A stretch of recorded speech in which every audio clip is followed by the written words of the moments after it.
সিঙ্কির ছটফটানি দেখে যাওয়ার স্বর খাদি নিয়ে বলল, দীপশিখা, আমি কিন্তু তোমার ছটফটানি থামানোর উপায় জানি। উপায়টা তোমার পছন্দ হবে না, তাই ভদ্রমের মতো বসো। যাওয়াদের স্বর মস্তিষ্কে আন্দোলিত হলো। জমে গেল চিঙ্কি। বড় বড় চোখে তাকালো সে। যাওয়াদের ঠোঁটে দুষ্টু হাসি।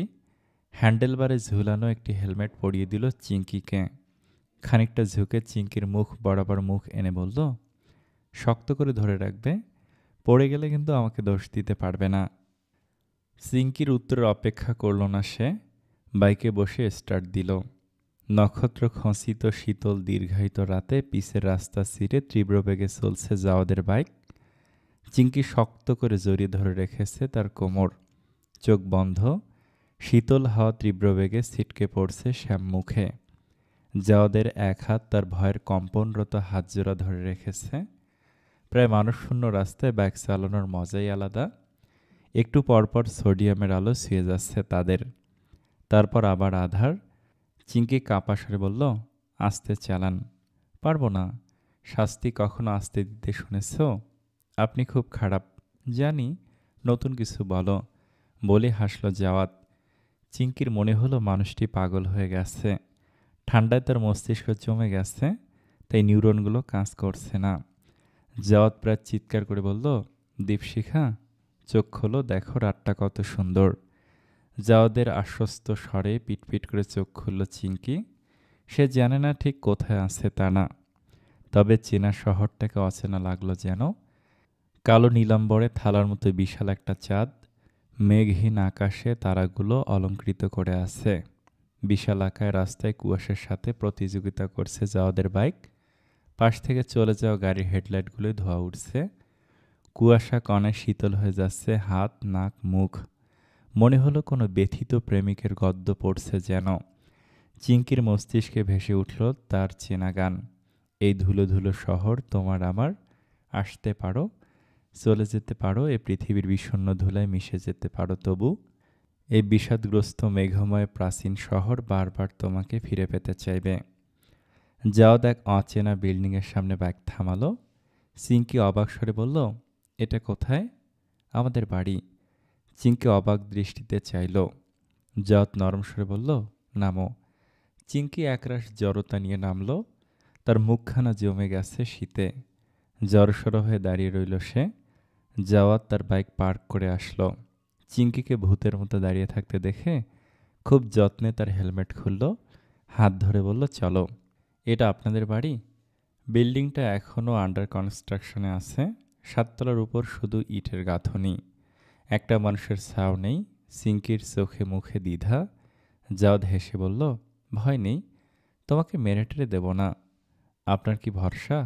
জাওয়াত হাসল কিন্তু উত্তর দিল না। তারপর হাত ধরে সিঁড়ি বেয়ে উঠল তারা। খুব সাবধানে জাওয়াত চিঙ্কিকে ধরে ধরে উঠালো। সিঁড়ি বাইতে বাইতে হাঁপিয়ে গেল চিঙ্কি। শরীরটা একটু কমাতে হবে। ৭ তলা ওঠা কি চারটেখানে কথা? ৭ তলার কোনো দেয়াল নেই, শুধু ইটের গাঁথনি। এখান থেকে আকাশটা যেন আরো পরিষ্কার দেখা যাচ্ছে। ধোয়ার মতো কুয়াশার পারদে ঝাপসা লাগছে রূপালি চারটা। জাওয়াত একেবারে কোনায় গিয়ে একটা চেয়ার টেনে বসল। চিঙ্কি ঘাবড়ে বলল, করছেন কি? পড়ে যাবেন তো। পড়ব না, আসো, আজ জ্যোৎস্না বিলাস করব। ঠান্ডায় এ লোকের মস্তিষ্ক একেবারে গেছে, কোনো সন্দেহ নেই। অনেক ভয়ে ভয়ে চিঙ্কি বসল। ঠান্ডা বাতাস মুখে লাগছে। নীরব শান্ত মায়ার নগরীতে এই প্রথম দেখছে।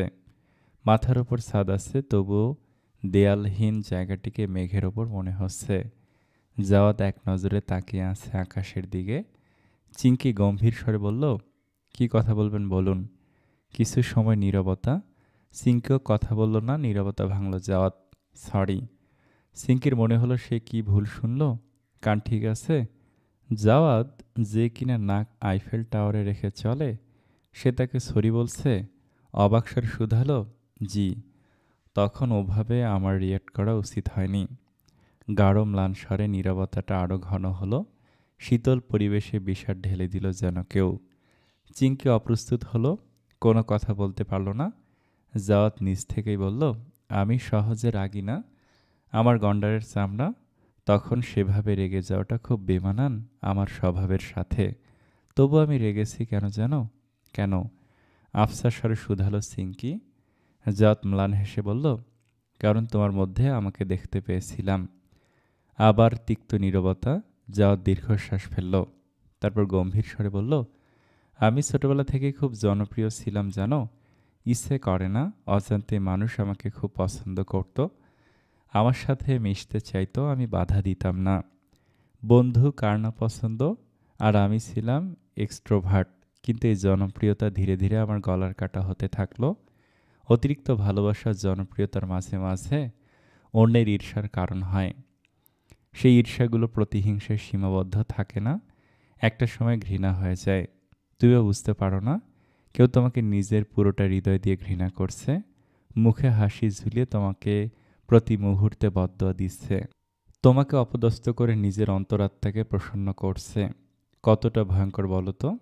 যার কোনো ক্ষতি তুমি করনি, শুধুমাত্র তোমাকে মানুষ ভালোবাসে বলে তুমি তার চক্ষুশূল।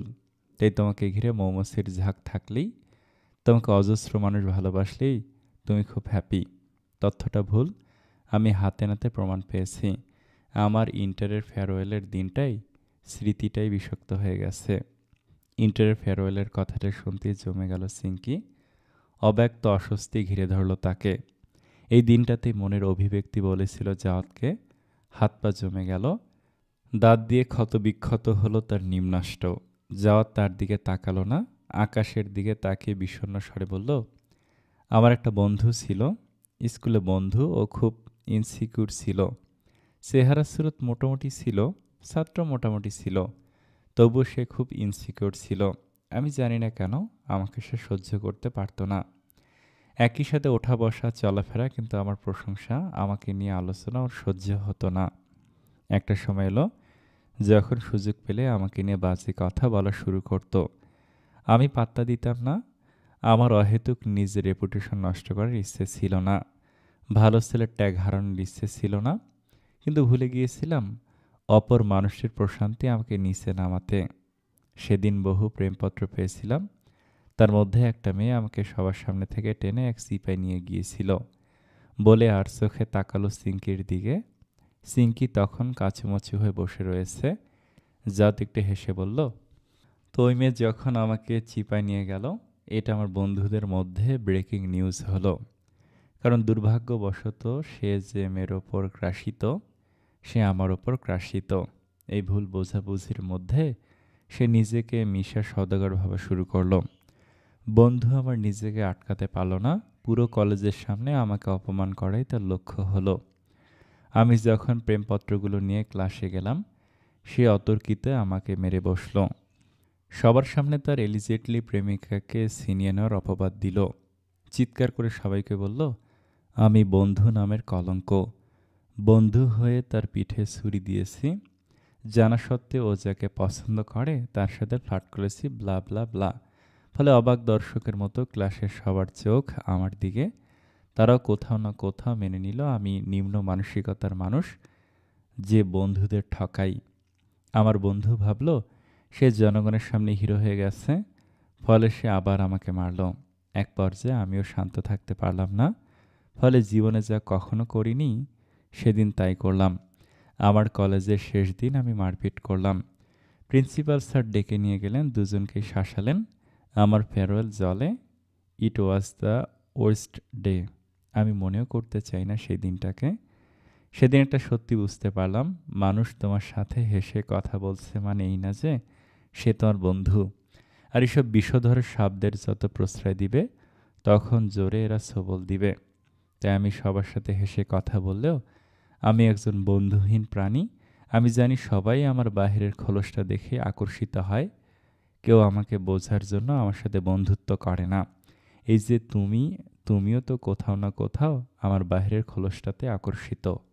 জাওয়াদের কথাটি শেষ হওয়ার পূর্বেই চিংকি দুহাতে তার গালজোড়া চেপে ধরল, দৃঢ়স্বরে বলল, মোটেই নয়। আমি কখনোই আপনার বাহিরের খোলস দেখে আকর্ষিত হয়নি। আমি আপনাকে আপনার জন্য পছন্দ করি। আমার কিছু যায় আসে না আপনি দেখতে কেমন, আপনি খুব ভালো ছাত্র নাকি খুব টাকা কামান, আমার যায় আসে না। সিঙ্কির কথাটা সান্ত্বনার জন্য ছিল না। জাওয়াদের ঠোঁটে ছড়িয়ে পড়ল প্রসন্ন হাসি। মৃদু স্বরে বলল, সত্যি? হুম। তাহলে তুমি আমাকে পছন্দ করো বলো? জাওয়াদের আকস্মিক কথায় মুহূর্তের জন্য জমায়িত সকল অনুভূতিগুলো হয় উবে গেল। থতমত খেল সিঙ্কি। সে মোটেই প্রস্তুত ছিল না এমন কিছু শোনার জন্য। ক্ষীণ সময়ের জন্য সে ভেসে গিয়েছিল মুহূর্তের আবেগে। সে আবেগের তাড়নায় সে জাওয়াতকে সান্ত্বনা দিতে চাইছিল, বোঝাতে চাইছিল সে কখনোই তাকে তার বাহিরের সৌন্দর্যের জন্য তাকে পছন্দ করেনি। কিন্তু সে কথাটি এই চালাক পুরুষটি এমন বাজেভাবে ধরে বসবে তার জন্য প্রস্তুত ছিল না। হতচকিত স্বরে বলল, না, মোটেই না। জাওয়াত শব্দ করে হেসে উঠল। তার হাসির ধ্বনি প্রতিধ্বনিত হলো নিস্তব্ধ রাতের অলিগলিতে। চিঙ্কি অভিভূত নয়নে তাকিয়ে রইল তার দিকে। মানুষটির অকৃত্রিম হাসিটা সুন্দর। জাওয়াত হাসতে হাসতে বলল, তুমি আমাকে পছন্দ না করলে সমস্যা নেই, তবে অপছন্দের সারিতে ফেলিও না। চিঙ্কি চোখ মুখ কুঁচকে বলল, কেন? কারোর অপছন্দের সারিতে থাকা ভয়ানক ব্যাপার, বলা তো যায় না, কোন বদদোয়া লেগে যায়। আমি এসব বদ্দ টদ্দ দেই না। রাগ পুষে রাখো না। তাহলে আমার ওপর তোমার কোনো রাগ নেই? আপনার ওপর আমার রাগ থাকবে কেন? অবাক কণ্ঠে শুধালো চিঙ্কি। জাওয়াত হাসল, দুর্বোধ্য হাসি। চিঙ্কি সে হাসির অর্থ বুঝল না, তবে মস্তিষ্কের তটে উকি দিল প্রবীণ স্মৃতি। চিঙ্কি দৃষ্টি সরিয়ে নিল, তাকালো ঘুটঘুটে আধারে দূর আকাশে টিমটিম করে জ্বালা নক্ষত্রের দিকে। ক্ষীয়মান স্বরে বলল, রাগ যদি থেকেও থাকে সেটা সময়ের প্রবাহে জং ধরে গেছে। এখন অনুভূতিগুলো খুব ঝাপসা। জাওয়াত চুপ রইল। চিঙ্কি এখনও এক দৃষ্টিতে তাকিয়ে রয়েছে। শীতল হিম বাতাস ছুঁয়ে যাচ্ছে মুখশ্রী। আধারের আকাশের চাঁদটাকে দেখতে সুন্দর লাগছে, ঘোর লাগছে। কেউ খুব আড়ালে বাতাবরণে যেন মাদকতা ছড়িয়ে দিচ্ছে। জাওয়াদের বিরুদ্ধে গড়ে তোলা প্রাচীরটা একটু একটু করে ভাঙছে। সেই সাথে হৃদয়ে লুকায়িত প্রকোষ্ঠে বন্দি পুরনো অনুভূতিগুলো নিজের মুক্তির ফরমান জানালো। খুব ধীর স্বরে বলল, আচ্ছা জাওয়াত সাহেব, আপনার কি মনে আছে ওই ফেয়ারওয়েলের দিন আপনাকে একটা মোটা মতো বাজে দেখতে মেয়ে একটা প্রেমপত্র দিয়েছিল? অবশ্য আপনাকে সেদিন অনেকেই প্রেমপত্র দিয়েছিল, মনে থাকার কথাও না। এমন প্রেমপত্র আপনি দিনে 10টা পান। আচ্ছা, সেদিন যদি আপনার বন্ধুর সাথে ঝামেলা না হতো তাহলে কি সেদিনটা ভিন্ন হতো? চিঙ্কি জানে অবান্তর একটি প্রশ্ন, তবুও কেন এই প্রশ্নটা করল সে। হয়তো কিশোরী চিঙ্কি এখনও সেই সুন্দর দয়ালু কিশোরের উত্তরের অপেক্ষা করছে। হয়তো সেই প্রথম প্রেমের আবেগটা কোথাও না কোথাও এখনও তার হৃদয়ে জড়িয়ে আছে। চিঙ্কি খুব বিব্রত হলো প্রশ্নটি করার পর। তার হাত পা ঠান্ডা হয়ে গেল। এক অব্যক্ত শক্তি তাকে একেবারে আষ্টে পৃষ্ঠে জড়িয়ে আছে। অন্তঃস্থল থেকে বারংবার একটা কথা এলো, প্লিজ ভুলে যান, ভুলে যান, আমি কিছু বলিনি। যখন মুখ ফুটে বলতে গেল তখনই কাঁধে ভারী কিছু অনুভূত হলো। কিছুক্ষণ বাদেই ভারী নিঃশ্বাস অনুভূত হলো। স্তব্ধ হয়ে গেল সে। মানুষটি ঘুমিয়ে গেছে।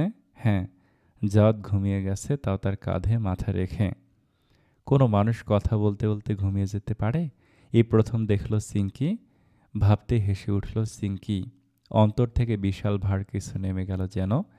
হাসিটা মিলিয়ে গেল না, রয়ে গেল তার ঠোঁটের কোণে।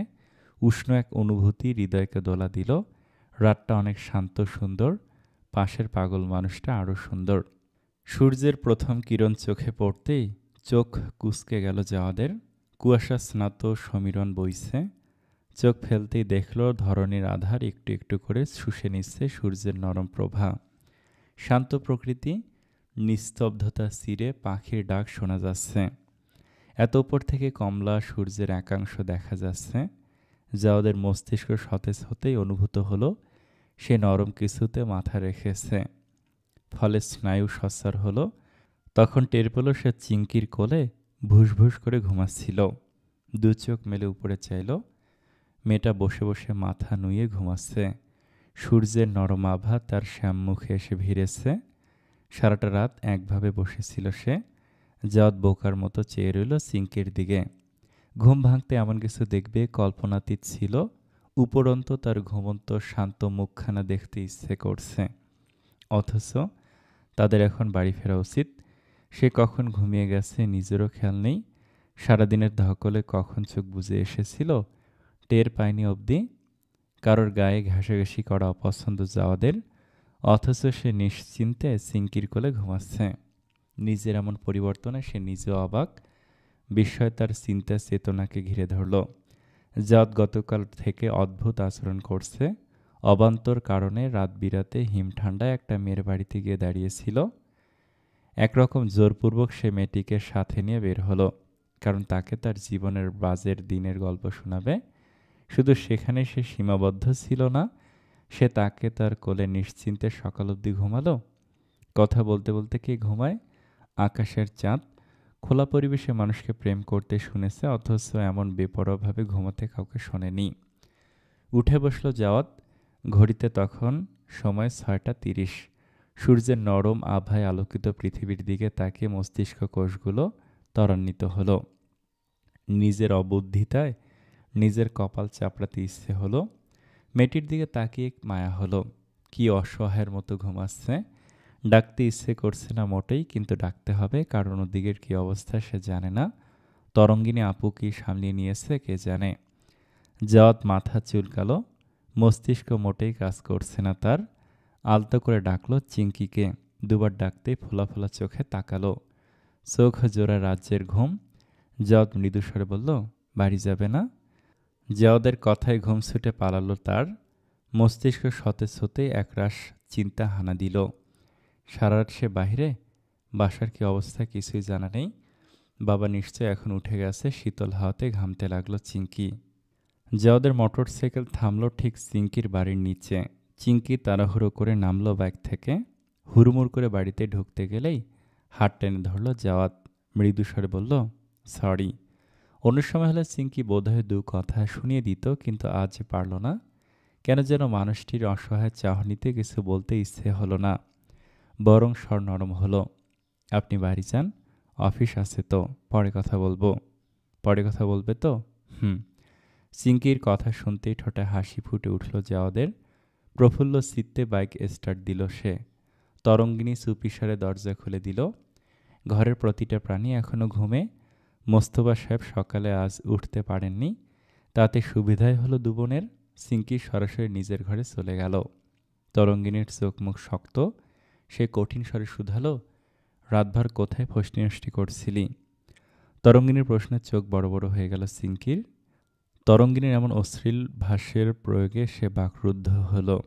উচ্চাঙ্গ সঙ্গীতশিল্পী নিরুপমা কবিরের মেয়ের এমন অভদ্র ভাষার প্রয়োগ শুনলে নিরুপমা নির্ঘাত একবার ভিমরি খেতেন।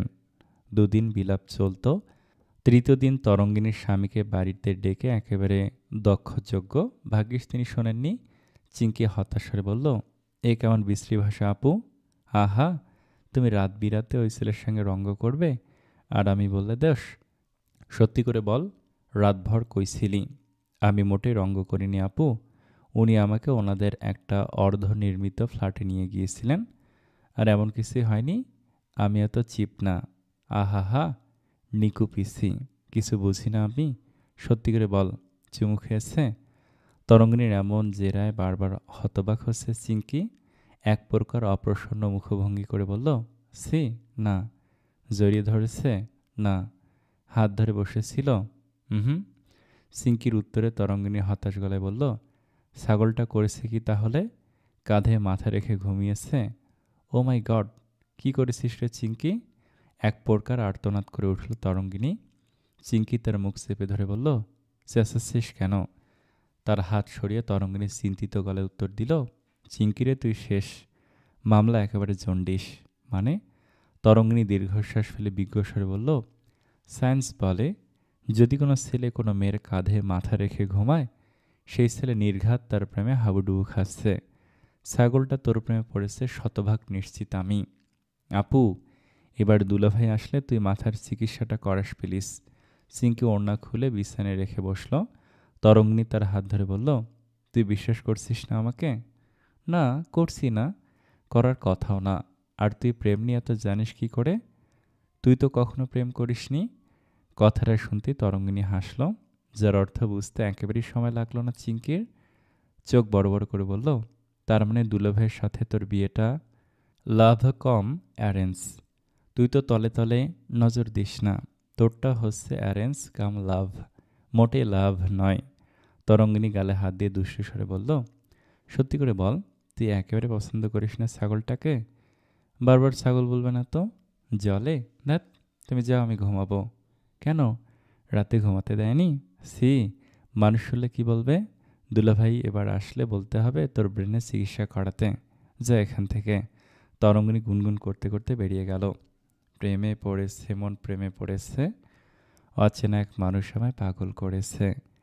প্রেমে পড়েছে মন, প্রেমে পড়েছে, অচেনা এক মানুষ আমায় পাগল করেছে। দীপশিখা দরজা আটকে দিল, বিছানায় গা এলিয়ে দিল। তার ঘুম আসছে না। রাতের স্মৃতিগুলো মস্তিষ্কে জীবন্ত এখনও। এমন একটা রাত এই ধলাগুড়ি দিবে কল্পনাতেই ছিল না। ফলে মোবাইল ফোনটা হাতে নিল সে। মেসেজ করলো জাওদকে, এত সুন্দর স্মৃতির জন্য ধন্যবাদ। মেসেজটা করে ফোন রেখে দিল দীপশিখা। হৃদয়ের কোনো কোণায় এক অদ্ভুত শান্তি অনুভূত হচ্ছে। 6 বছর পূর্বের সেই বদ্ধ জানালা আবারও খুলতে ইচ্ছে করছে। কঠিন হৃদয় দ্বিতীয়বার প্রেমে পড়তে চাইছে। কিশোরী দীপশিখার মতো বোকা প্রেম নয়, সত্যি সত্যি প্রেম। কিশোর জাওদের নয়, সে প্রেমে পড়তে চায় রাত বিরাতে পাগলামি করা ধলা গরুর। এমন প্রেম যেখানে একে অপরকে আবিষ্কার করতে পারবে, একে অপরের প্রতি সমর্পিত হতে পারবে। এমন প্রেম যা দীপশিখাকে পূর্ণতা দিবে, তার জীর্ণ শীর্ণ মলিন মন ক্যানভাসে রং ঢেলে দিবে। যে প্রেম তার সাদামাটা জীবনটাকে একটা সুন্দর গল্প দিবে, যে গল্প সে শোনাবে কোনো বিষণ্ণ রাতের জ্যোৎস্নাকে, কোনো ভোরের শিশিরে লিখবে এক নীরব গান, যার শেষ সুরটা হবে জাওয়াত আর তাকে নিয়ে। দীপশিখার চোখ বুজে এলো, এক অকৃত্রিম হাসি মুখ নিয়ে ঘুমাতে গেল সে। চাকরির জীবনে এই প্রথমবার দেরিতে এলো জাওয়াত। নেত্রপল্লবে ঘুমের রাজ্য আর শরীর ভর্তি ক্লান্তি নিয়ে 11টার সময় অফিসে পৌঁছালো জাওয়াত। 3টা প্রজেক্টে সে জড়িত। সামনে কোম্পানির এমডির ভিজিট আসছে। ইনচার্জ সামনের সপ্তাহে দেশের বাইরে যাচ্ছেন। জাওয়াতের নাম উঠেছিল, কিন্তু জাওয়াত নিজের পাসপোর্ট বাহানা দিয়ে যায়নি। আসল কারণ ছিল 2 সপ্তাহের জন্য চিঙ্কির দর্শন হবে না। ফলে ইনচার্জ সব প্রজেক্টের দায়িত্ব তার ঘাড়ে চাপিয়ে দিয়েছে। তখন মনে হলো ভিডিও কলেও চিঙ্কির সাথে কথা বলা যেত। মুখদর্শন তো একভাবে হলেই হয়, কিন্তু কিছুই করার নেই, কাজের চাপ বেড়েছে। সেই সাথে ইনচার্জের বকাঝকাও। প্রায় প্রতিদিন এমন ক্লান্ত শরীর আর চোখ ভর্তি ঘুম নিয়ে অফিসে আসায় সে তার চক্ষুশূল হচ্ছে, কিন্তু প্রকাশ করার সুযোগ দেয়নি জাওয়াত। আজ সেই সুযোগ দিয়েছে সে। মাথা পেতে তার সব কটূক্তি মেনে নিয়েছে। জি ভাই করে বেরিয়ে এলো সে। নিজের টেবিলে বসতে মোবাইলে টুং করে বেজে উঠল। মোবাইলের দিকে তাকাতেই সেখানে চিঙ্কির মেসেজ উঠল, আজ আমি ভার্সিটি যাচ্ছি না, টিউশনও যাব না। যাওয়ার সাথে সাথেই তাকে ফোন দিয়ে বসলো। 3বারের মাথায় ফোন ধরল চিঙ্কি। ঘুম ঘুম গলায় বলল, কি হলো? চিঙ্কির এমন ঘুমে জড়ানো স্বর এবং সহজ কথার ভঙ্গিতে জাওয়াত একটু থামল। গোছালো কথাগুলো ভরাট স্বরে বলল, তুমি কি ঘুমাচ্ছ? এটা জিজ্ঞেস করতে ফোন দিয়েছেন? জাওয়াতের মনে হলো মেয়েটা হাসছে, ফলে মাথা চুলকে বলল, না, ভাবলাম তোমার শরীর ঠিক আছে কি না। আমি ঠিক আছি জাওয়াত সাহেব, আমার ঘুম পূরণ হচ্ছে না, তাই ঘুমের জন্য আজকের দিন অঘোষিত ছুটি। তাহলে আমরা দেখা করব কখন?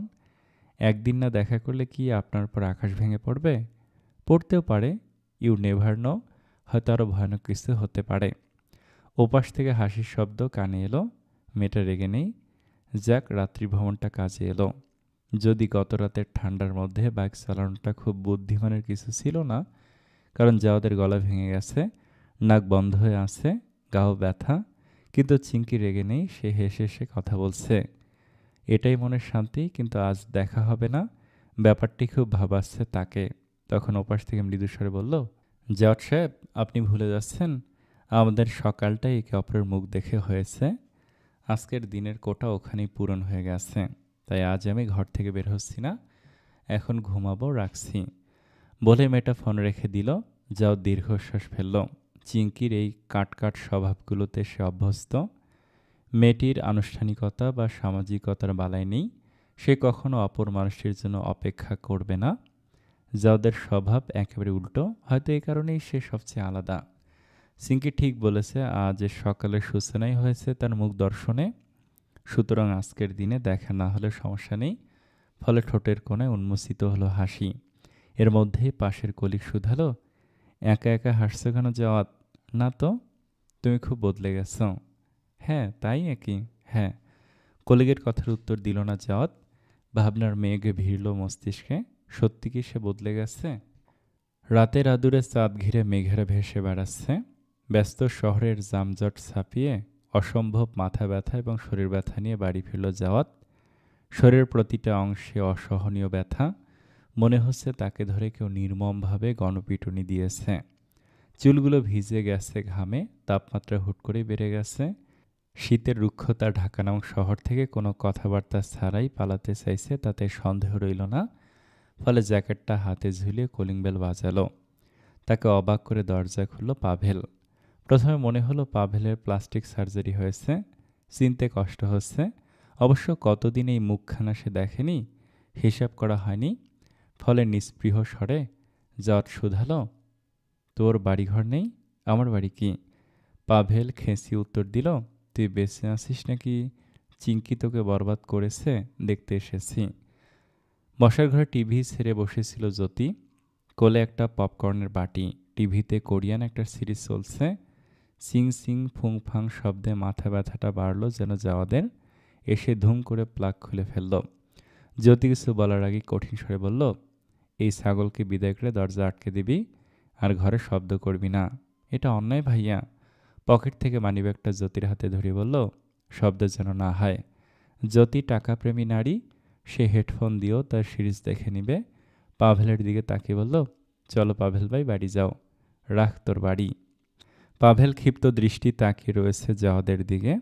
যে পান থেকে চুন খসলেই তাকে জরুরি তলব করে নিয়ে আসতো, সেই ছেলে বিগত 15 দিন তাকে একটা কল দেয়নি। ফলে নিজেই ছুটে এসেছে জাওয়াতকে দেখতে।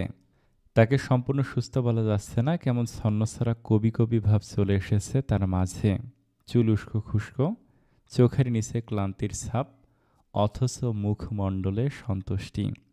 প্রেম প্রেম গন্ধ তার আশপাশ থেকে পাওয়া যাচ্ছে।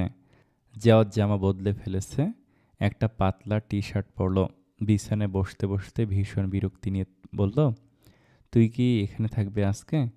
আমার মুখ দেখে রাত কাটাবি? আগে তো হেগে সুস্থে গেলেও আমাকে ফোন দিতি, এখন আমি সামনে বসে থাকলেও সমস্যা? জাওয়াদের চোখে মুখে বিরক্তি প্রখর হলো। একেই মাথা ব্যথা, জ্বর জ্বর লাগছে। ওপর থেকে পাভেলের অসঙ্গত কথাগুলো মেজাজ চড়িয়ে দিচ্ছে। ফলে কঠিন স্বরে বলল, আমি ভালো আছি, এবার বাড়ি যা। সে দেখতেই পাচ্ছি।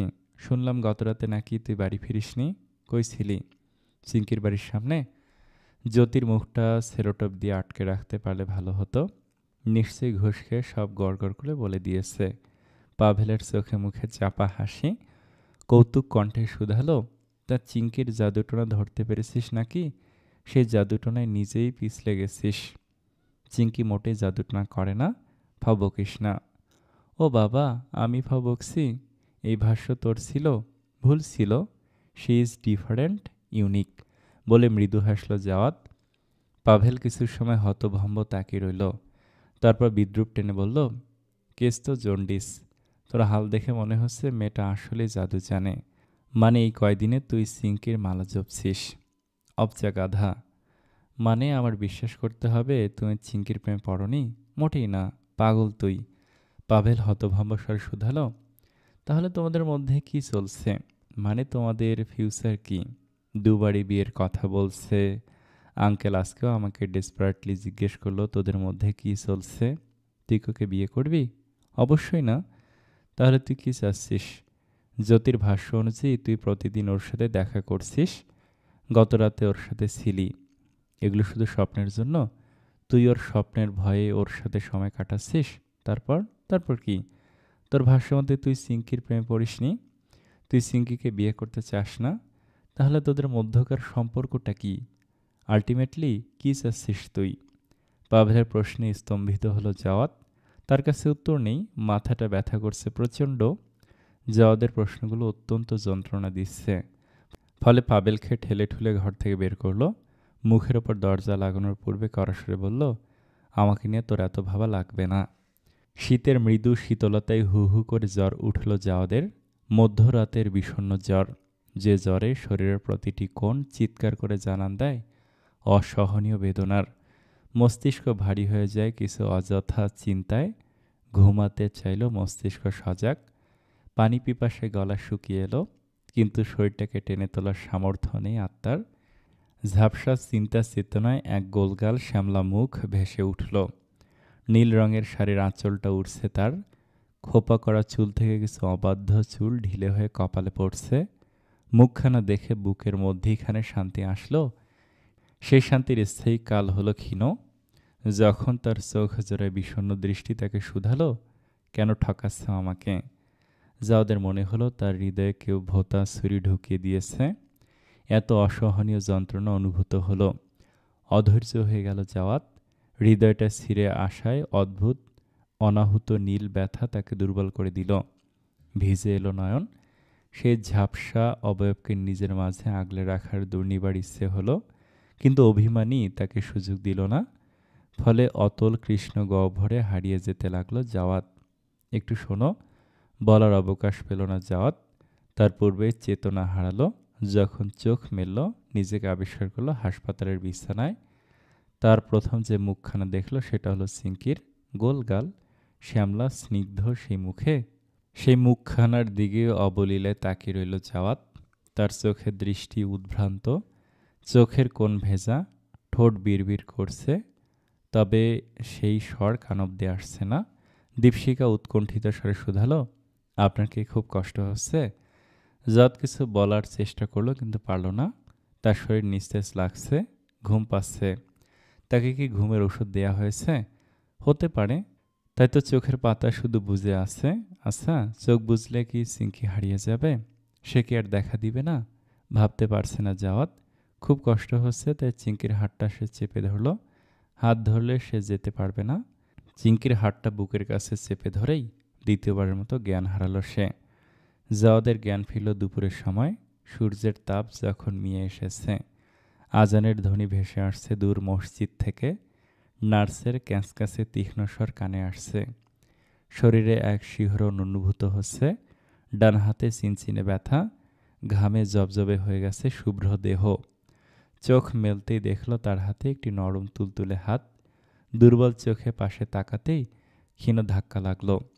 মস্তিষ্ক এখন সতেজ ফুরফুরে, ঝাপসা স্মৃতি এখনো পরিষ্কার। অস্পষ্ট শ্লেষা জড়িত স্বরে বলে উঠল, তুমি? দীপশিখা চমকে উঠল। নার্সের দৃষ্টি আকর্ষিত হলো, তীক্ষ্ণ সরু স্বরে বলল, রোগী উঠে গেছে, আমি স্যারকে জানিয়ে আসছি। জাওয়াত বেশ অবাক হলো। সে হাসপাতালে? সত্যি সত্যি হাসপাতালে? কিন্তু চিঙ্কি এখানে কি করছে? দীপশিখা আস্তে করে তার হাত ছাড়িয়ে নিল, কপালে শীতল হাত ছোঁয়ালো, খুব নরম স্বরে বলল, জ্বর কমলো অবশেষে। জাওয়াত বোকার মতো চেয়ে রয়েছে। তবে কি হয়েছিল তার? সে হাসপাতালে কেন? চিঙ্কি বা এখানে কেন?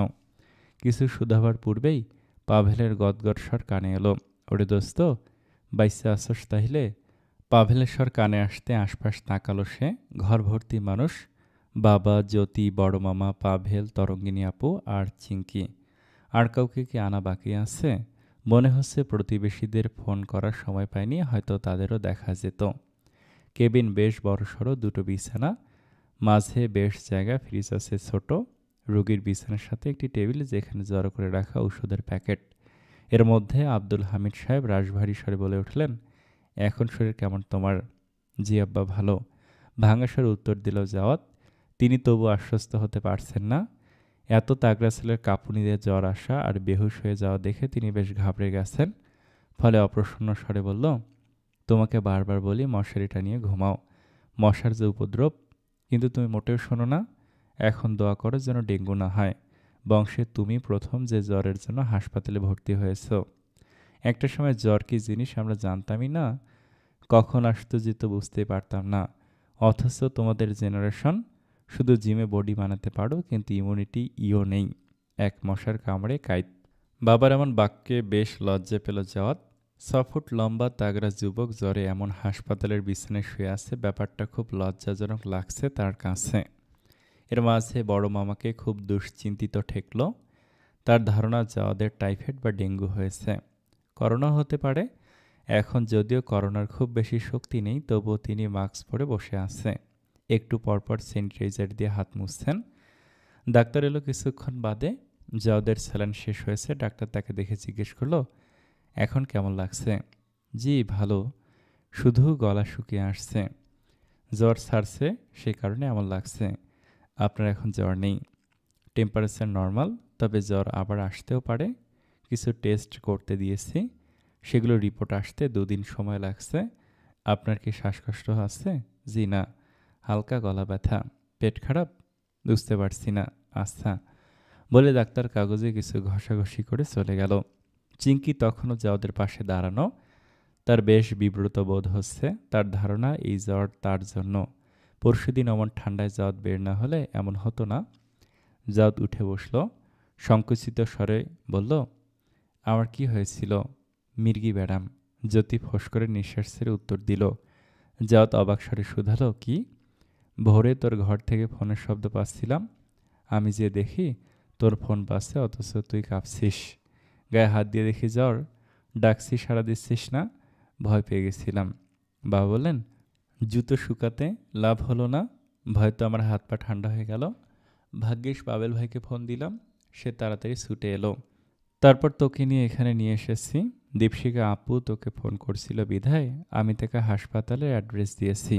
আচ্ছা ভাইয়া, তোর আজকাল কী হয়েছে বলতো? এমন ভয়ঙ্কর জ্বর বাঁধালি কি করে? আমি কি জ্বরকে নিমন্ত্রণ দিয়েছি? বলেছি আয় আমার গায়ে বস, আমি কি করে জানবো?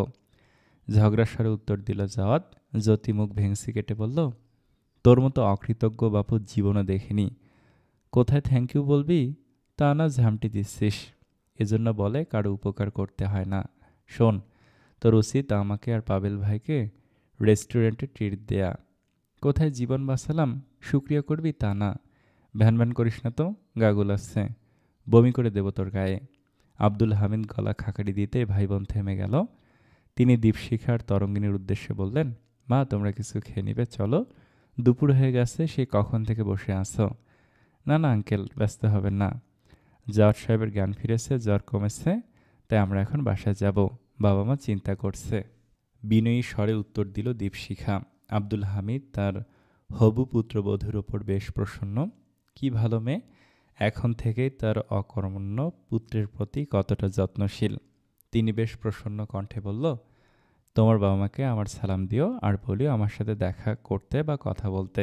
তরঙ্গিনী এবং দীপশিখা বুঝল কি বিষয় নিয়ে তিনি কথা বলতে চাইছেন। দীপশিখা খুব নরম স্বরে বলল, আচ্ছা আঙ্কেল। তারপর জাওদের দিকে ফিরে বলল, আপনি বিশ্রাম করুন, আমরা আসছি। চলে যাবে? করুণ সুরে শুধালো জাওয়াত। দীপশিখা বেশ লজ্জা পেল। লোকটি এমনভাবে কথা বলছেন যেন তাদের মাঝে গভীর প্রণয়। দীপশিখার হৃদস্পন্দন প্রগাঢ় হলো। খুব জড়তা নিয়ে বলল, বিকেলে একবার দেখে যাব, আপনি বিশ্রাম করুন।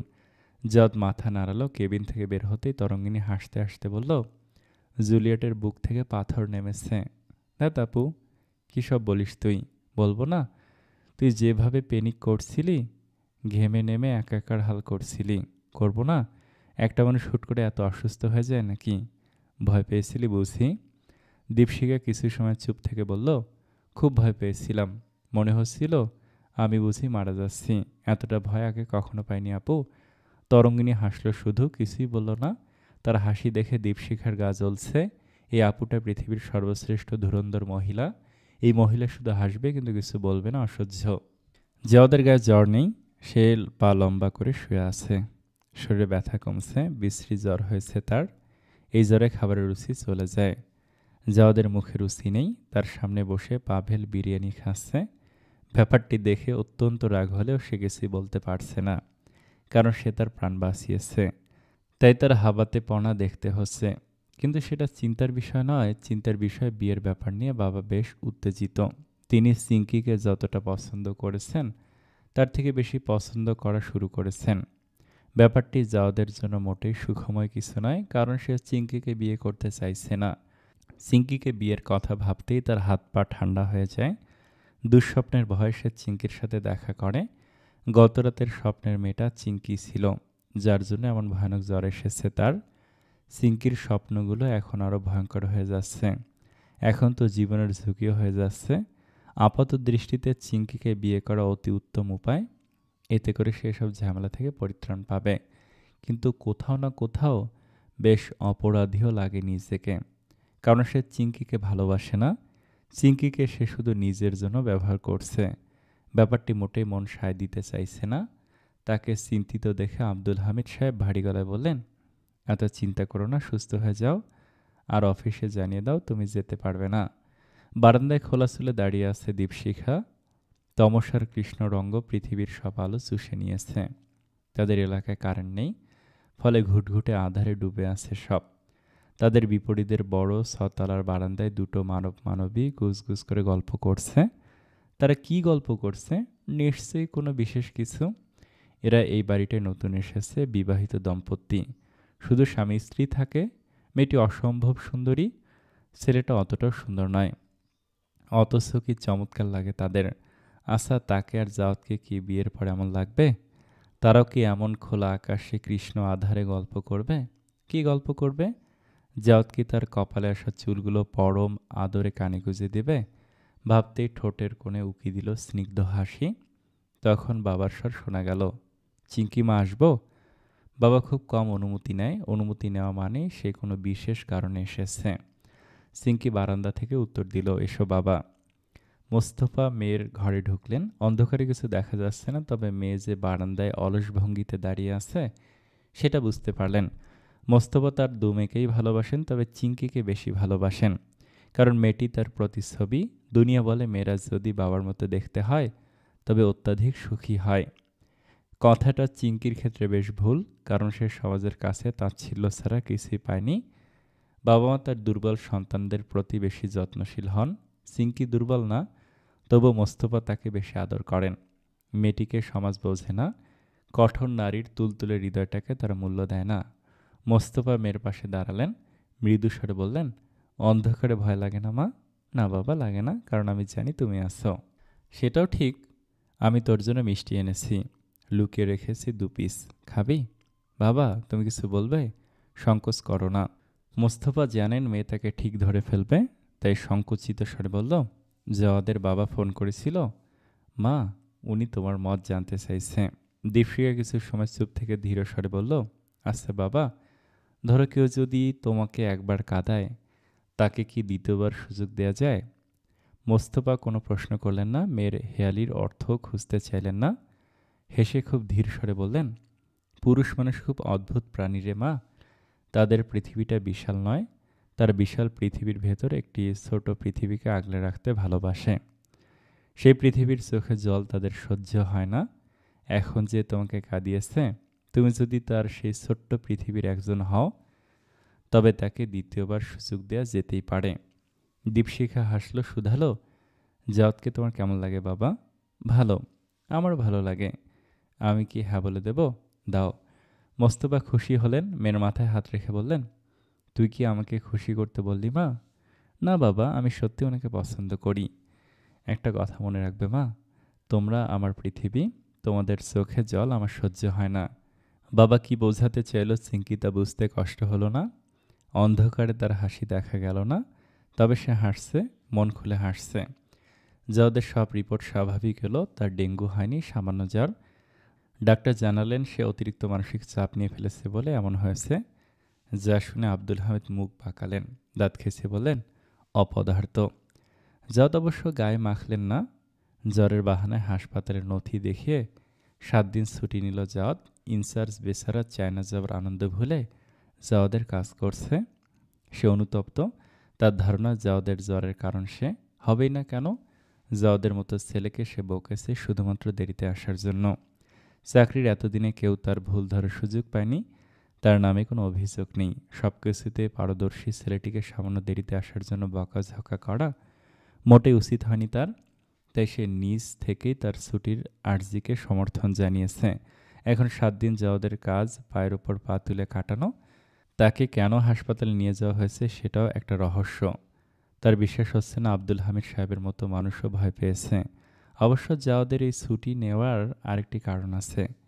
সেটা হলো সে একজন সম্মানিত জাদুটোনা ভাঙানোর মানুষ খুঁজে পেয়েছে। মানুষটিকে সে কী বলা যায় জাওয়াদের জানা নেই, তবে বড় মামি তাকে বেশ মান্য করে। তার পড়া পানি, পড়া কলম, পড়া কাগজের বেশ জনপ্রিয়তা আছে। বড় মামি বিশেষ কাজের আগেই তার পরামর্শ নেন। জাওয়াদের জ্বর শুনতে তিনি তার এই পড়া বাবা এর থেকে পানি পড়া নিয়ে এসেছে। জাওয়াদের কাছে বড় মামির এসব কাজ অন্ধবিশ্বাস লাগতো। এটা নিয়ে বেশ হাসাহাসিও করতো সে, কিন্তু এখন মনে হচ্ছে একবার লোকটির সাথে দেখা করা প্রয়োজন। সিঙ্কি স্বপ্নের থেকে হয়তো সে তাকে পরিত্রাণ দেওয়াতেও পারে। বড় মামির কাছ থেকে লোকটির ঠিকানা নিয়ে পাভেলকে বগল দাবা করে জাওয়াদ সেখানে গেল। বকশীবাজারের এক পুরনো চুন খসা চারতলার সামনে দাঁড়িয়ে আছে তারা। পাভেল বন্ধুর ওপর ভীষণ বিরক্ত, কিন্তু প্রকাশ করতে পারছে না। জ্বর থেকে উঠে মাথা খারাপ হয়ে গেছে বলে সান্ত্বনা দিল নিজেকে। জাওয়াদ ভেবেছিল পড়া বাবা দেখতে মাজারের দরবেশের মতো উস্কো খুস্কো চুলের, পাগল পাগল ধরনের, যার চোখের মধ্যে একটা বহির্জাগতিক ব্যাপার স্যাপার থাকবে, অথবা আচকান পরিহিত বেশ চমৎকার দাড়ি থাকবে, মাথায় টুপি, তার ওপর ঘুতরা থাকবে। দিনদার বেচারা, যা দেখে মনে হবে লোকটি নিজেকে জাগতিক চাহিদা থেকে মুক্ত করে ফেলেছে। কিন্তু না, লোকটি তার একটি চিন্তার ধার ঘেঁষল না। আধুনিক তার পোশাক আশাক, তিনি যেখানে পড়া জিনিসপত্র দেন সেটা বেশ বড় একটা ঘর। ঢোকার সময় টিকিট কাটতে হয়, দুজন অ্যাসিস্ট্যান্ট আছে তার। পাভেল আর জাওয়াদ মুখ চাওয়াচাই করল। এটা কি পড়া বাবা? লোকটির বয়স 40ও না। জাওয়াদকে দেখে তার সহকর্মী শুধালো, আপনার নাম? জাওয়াদ হামিদ, নাসরিন বেগমের ভাগ্নে। জি, আসুন। জাওয়াদ পড়া বাবার সামনে বসল, তার চোখে মুখে ইতস্ততা। পড়া বাবা মিষ্টি হেসে বলল, চিন্তা করো না, ঠিক জায়গায় এসেছো তুমি। আপনি মন পড়তে পারেন? পড়া বাবা রহস্য করে হাসলেন, তার পাশে গ্লাস ভর্তি পানি, একটু পানিতে চুমুক দিয়ে বললেন, বলো কি সমস্যা? জাওয়াদের মনের সন্দেহ কাটেনি, কিন্তু 500 টাকা দিয়ে টিকিট কেটেছে সে, তাই তাকে সবটা খুলে বলল। পড়া বাবার কপালে ভাঁজ পড়ল। সে খুব গম্ভীর হয়ে বললেন, তোমার সমস্যাটা খুব জটিল, এমন সমস্যা আমি খুব কমই শুনেছি, আমার একটু ভাবতে হবে। তিনি বিড়বিড় করে কিছু বললেন, তারপর ধীর স্বরে বললেন, তোমার সমস্যার কারণটা আমি মনে হয় ধরে ফেলেছি। আমার কাছে তার সমাধানের দুটো উপায় আছে, একটি সহজ, অন্যটি জটিল।